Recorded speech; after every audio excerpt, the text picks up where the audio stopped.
Okay, how are you today? Today we're going to learn something about verbs, okay? Let's take a look over here. You see this over here? That's 去, which means to go, okay? Down here, that's 回, that means to return or go back.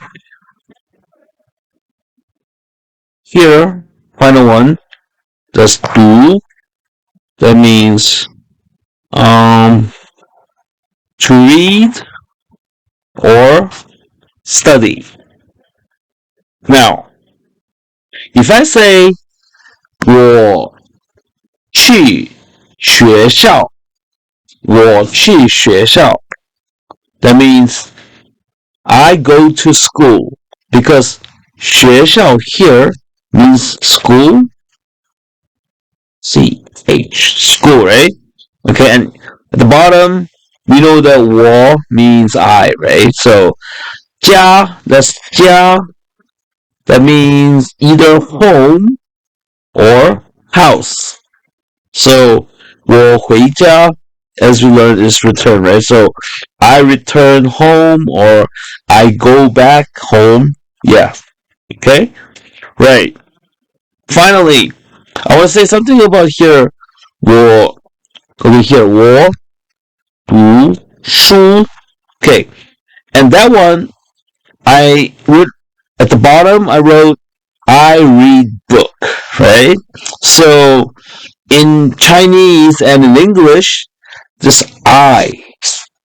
this comes first. So that's the subject and the verb, like 读, just read, right? That comes next. Oh, hold on. Why isn't this? Yeah. And finally, 书 is a book, right? So that's the object. So for Chinese or English is SVO. Now, I just wanted to make a comparison. In Korean, this is basically I, right? And then that's book. And this whole thing here is to read.